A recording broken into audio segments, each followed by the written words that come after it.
This is your world news broadcast, and up next are tonight's top stories. Campaigning has wrapped up in Algeria, but the voting isn't done yet. The election authority reports strong overseas turnout.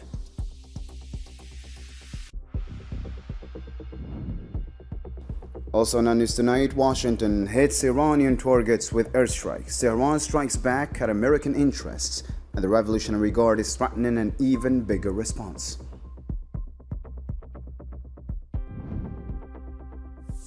And Algeria is through to the next round of the World Cup. FIFA praises the tense match against Austria, and Algerian fans are celebrating in style, with the team vowing to keep pushing forward.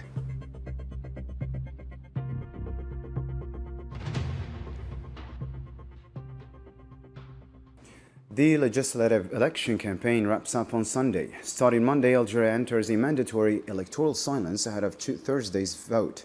For 20 days, candidates pitched their programs, vying to win over voters before ballots are cast. Mustafa has more.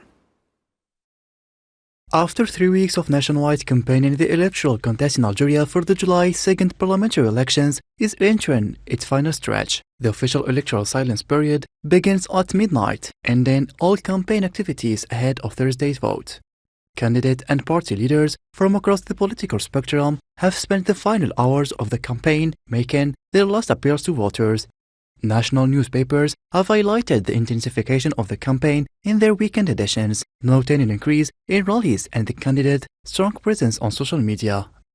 The newspapers Al Mujahed and Al Watan stated that the candidate have entered the most decisive phase of the campaign. Meanwhile, Al Shab highlighted the growing calls for high voter turnout. For its part, Al Khabar reported on the intensification of grassroots activities and public demonstrations in all provinces of the country. It is worth noting that more than 24.7 million registered voters, both inside and outside Algeria, are expected to cast their ballots on Thursday to elect a new National People's Assembly in a vote that will determine the composition of the country's next parliament. Voting goes on for a second day at mobile polling stations across Algeria's southern regions. The Independent National Election Authority says all the resources are in place, staff, gear, and logistics, to make sure voters can cast their ballots comfortably, and the process runs without a hitch.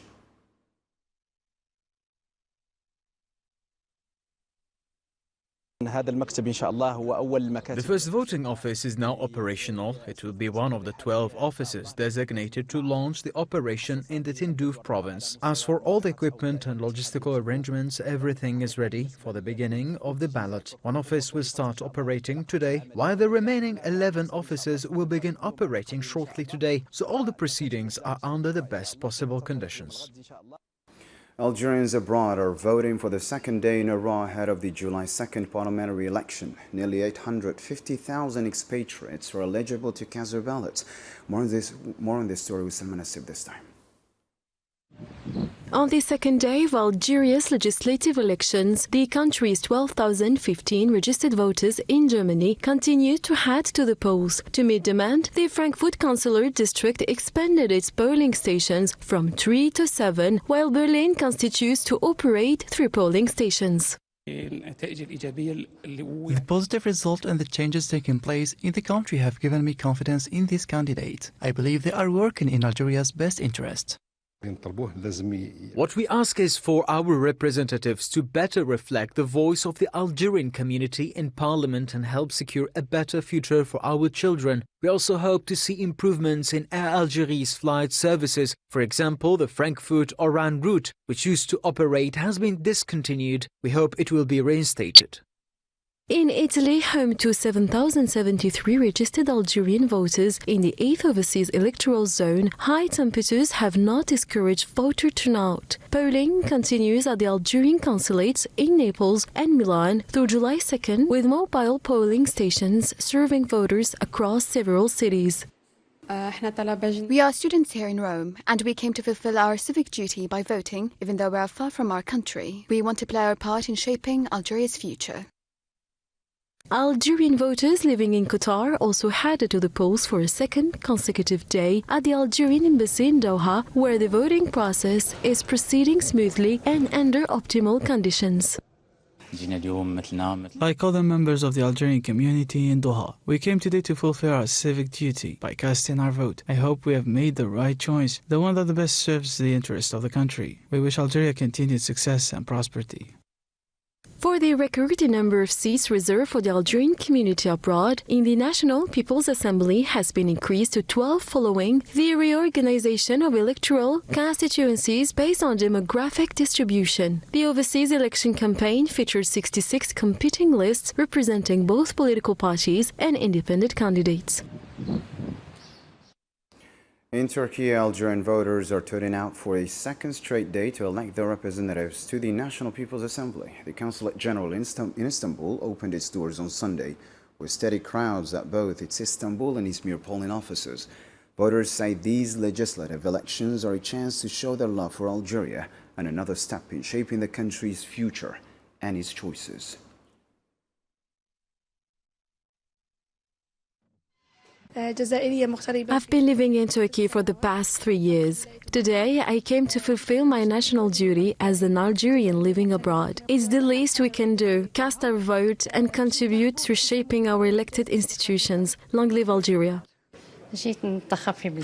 I came to vote because I love my country. Even though I live far away, I want to take part in this election. My heart is always with Algeria. I love Algeria. Long live my country, long live my country, long live my country.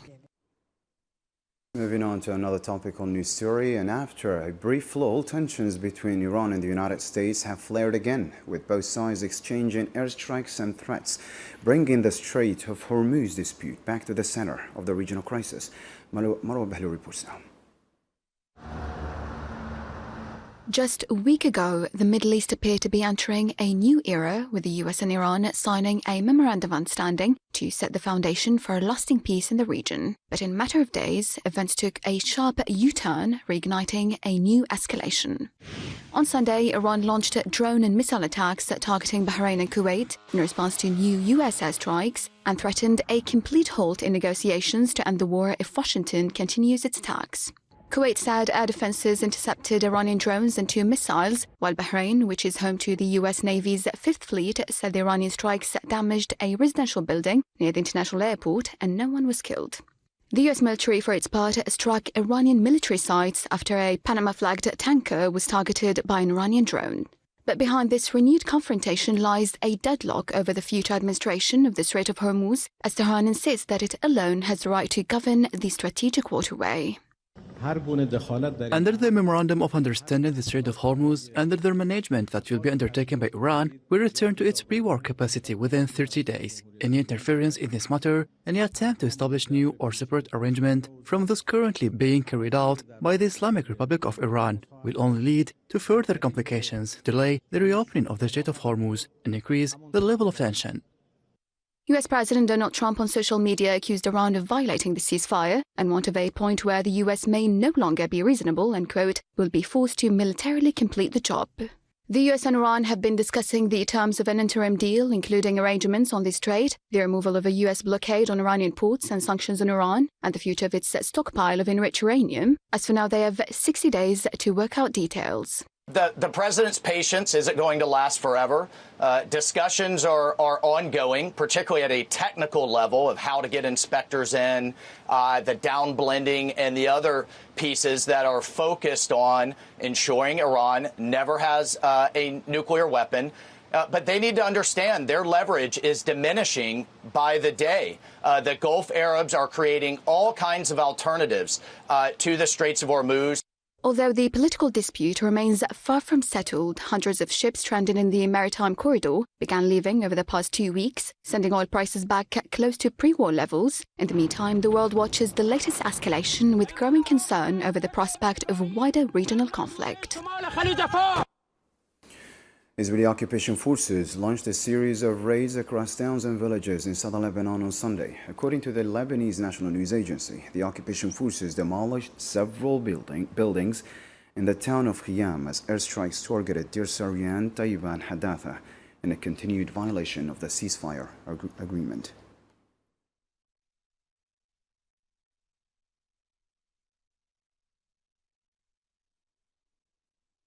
At least 3 Palestinians were killed and several others wounded in Zionist occupation airstrikes across the Gaza Strip early Sunday. Palestinian medical sources said 2 people were killed in a strike on Beit Lahia in northern Gaza Strip, while another died from wounds sustained in an earlier attack on displaced people in Gaza City. I'm on my way to collect my brother's remains after he was targeted in the north. My brother was an ordinary person living his life like anyone else. Suddenly, while he was walking with his friend, they were struck by a missile. When I arrived to receive his remains, suddenly there were no recognizable features of his body left, and I could barely identify him. My son was recently married and his wife is pregnant. Now their child will come into this world without a father. He was at home and then he went out to buy some stuff. During the strike, civilians were hit. My son was one of them. He was killed along with 2 other young men. Now my grandchild will be born without a father. And as you followed in our tonight's headlines, the Algerian national team punched their ticket to the second round of the 2026 World Cup early Sunday morning. Next up, Switzerland this Friday. The national team clinched it with a thrilling draw against Austria, securing just their second ever knockout stage appearance since Brazil 2014. Sofian Kantore has the story. In a match both coaches described as crazy, Vladimir Petkovic's Algeria secured a place in the knockout stage of the FIFA World Cup after an exhilarating draw against Austria. The 6-goal thrill has already been hailed as one of the standout matches of 2026 tournament. Algeria's campaign had begun with a heavy defeat to Argentina before the Green bounced back with a hard-fought victory over Jordan to receive their hopes of reaching next round. We have qualified for the next round and I would like to congratulate the entire team, each and every player individually. I think the match was a bit crazy. It pushed everyone to their limits. We twice managed to come back after conceding a goal, and I believe what we saw in the first half reflects the performance of a great team, a team that possesses quality and proves its excellence day after day. This is our 3rd match and I'm very happy to repeat this scenario each time.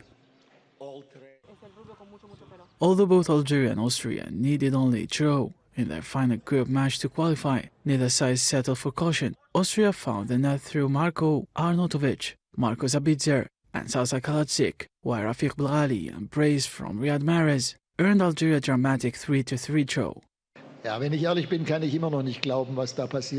be completely honest, I still can't believe what happened in those final 120 seconds. If someone had predicted it in the 93rd minute, everyone would have thought they were completely crazy. I have been coaching for 40 years, but I can't remember a match that began with such drama or took such an unpredictable turn as the one we witnessed today. The result sends Algeria back to the World Cup knockout stage after a long absence. The Greens advance as one of the tournament's 8 best third-place teams with 4 points. The challenge now becomes even greater. Algeria's World Cup journey continues with a round 32 clash against Switzerland, a side widely regarded as one of the dark horses of the year's competition. Algerian fans in Kansas City celebrated the Algerian national football team's qualification for the second round of 2026 World Cup, saying the draw against Austria felt like a victory. Thank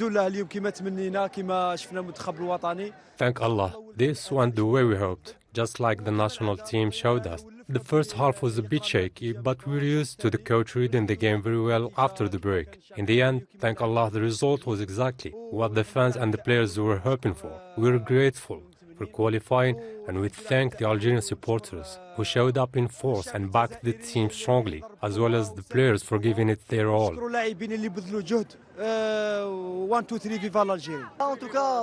They made us proud either way. They brought pride back to the golden 1982 generation. We played with heart. Thank Allah, it was a great match. Thank Allah, it was a draw, but it felt like a win because we didn't lose and we qualified for the next round. The last 10 minutes were stressful. There was a lot of pressure, but in the end, thank Allah, we got through. It's a real pleasure because the next match will be in Vancouver, which is close to here. We will go there and support them with all our hearts. God willing, we will win and put in a strong performance against Switzerland. They made us happy, and our effort paid off. A big thank you to the fans. The team is starting to improve, and God willing, they will give even more in the next match. The coach and the players did what was needed today, even if they could have done even better. God willing, they will come out looking different against Switzerland. And 1, 2, 3, Viva l'Algérie!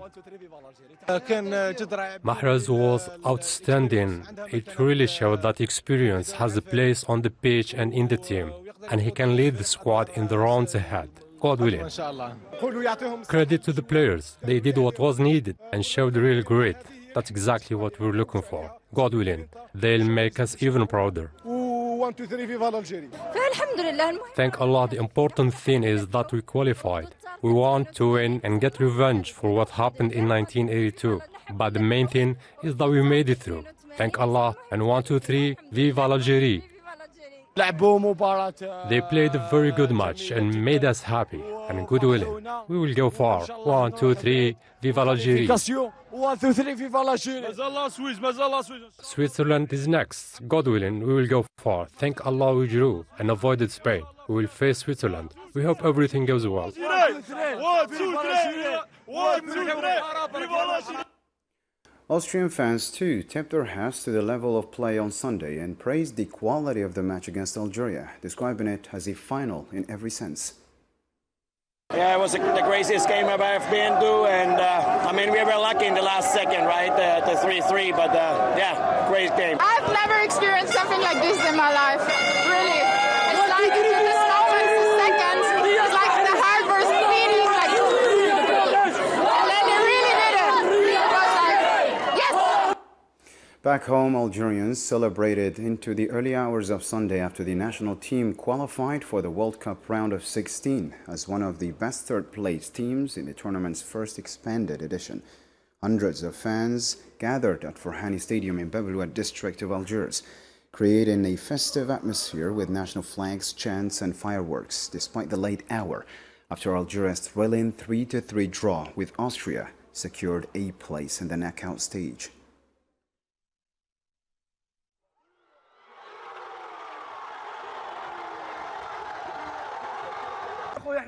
Thank God, we've reached round of 32. 1, 2, 3, Viva l'Algérie.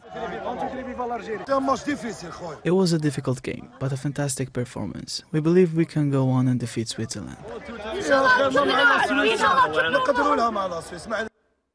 FIFA and its president Gianni Infantino praised Algeria's qualification for the round of 16 of the 2026 World Cup. FIFA hailed the high-quality performance of both Algeria and Austria, saying their thrilling draw deserved both teams' place in the knockout stage.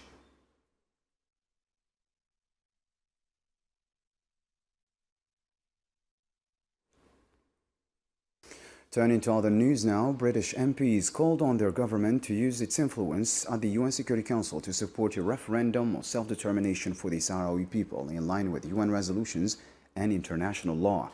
The call came during a House of Commons session where 6 MPs joined the motion, bringing the total number of signatories to 12. The MPs also voiced concern over the ongoing conflict in Western Sahara and documented human rights violations by the Moroccan occupation.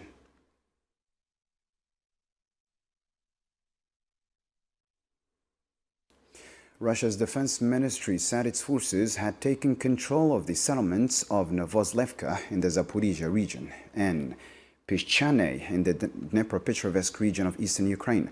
The ministry also said its air defense systems shot down 590 Ukrainian drones, 7 aerial bombs, and a US-made HIMARS missile across several regions over the past 24 hours.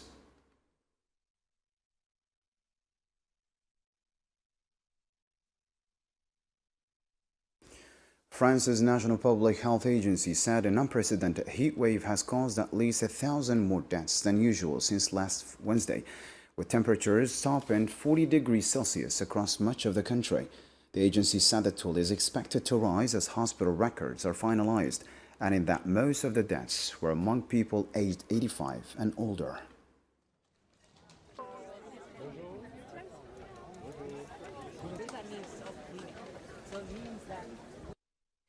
Still in France, 11 people were killed when a plane carrying skydivers crashed near the eastern French city of Nancy on Sunday.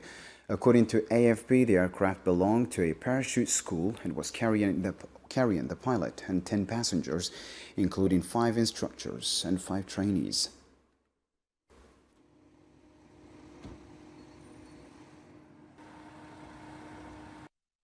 Six people, including 3 members of the Sindh Rangers paramilitary force, were killed in an attack on a security compound in the southern Pakistani city of Karachi. Reuters citing eyewitnesses said a loud explosion was followed by about 15 minutes of gunfire before security forces secured the site.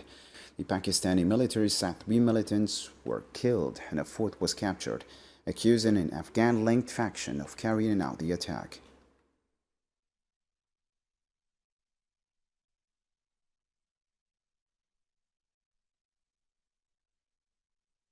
Elsewhere in Asia, a helicopter belonging to Saudi oil giant Aramco crashed in Ras Al Noor on Saudi Arabia's eastern coast on Sunday, killing 14 Saudi nationals. State media said the cause of the crash remains unknown.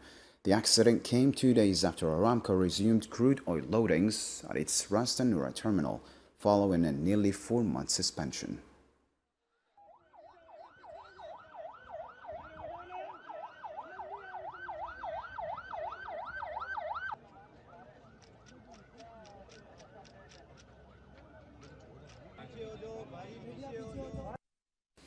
The death toll from the twin earthquakes that struck Venezuela has climbed to 1,450 as rescue efforts continue and the United Nations expands its humanitarian response. Yasin reports.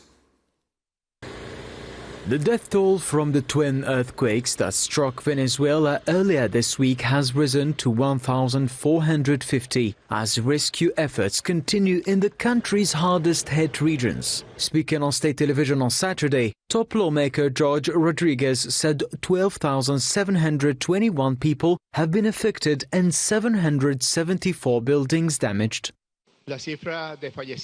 In today's report, we must state that the death toll has reached 1,450 people, women and men, who lost their lives as a result of the most brutal natural disaster our country has ever suffered in its history. A total of 3,150 people have been reported injured in hospitals in La Guaira and in hospitals across the 7 states where there was some form of impact.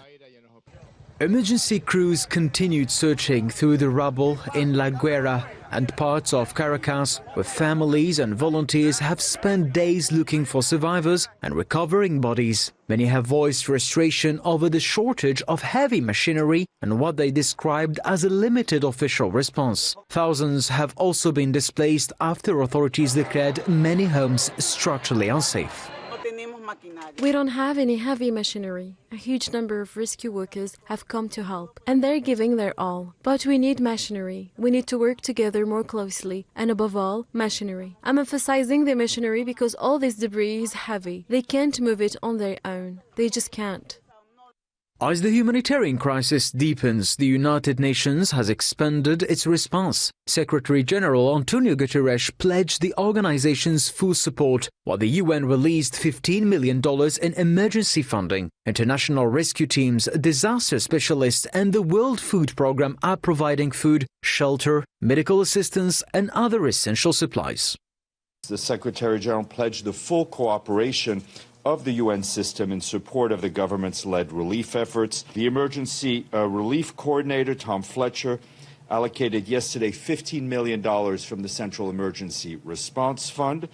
All of this to support urgent life-saving assistance, including healthcare, shelter, food, and water. Despite the growing international response, conditions remain critical, with hundreds of aftershocks hampering operations. Aid agencies say sustained international assistance will be essential to save lives and support Venezuela's long-term recovery. That's all for tonight. Thank you for tuning in. Have a good one.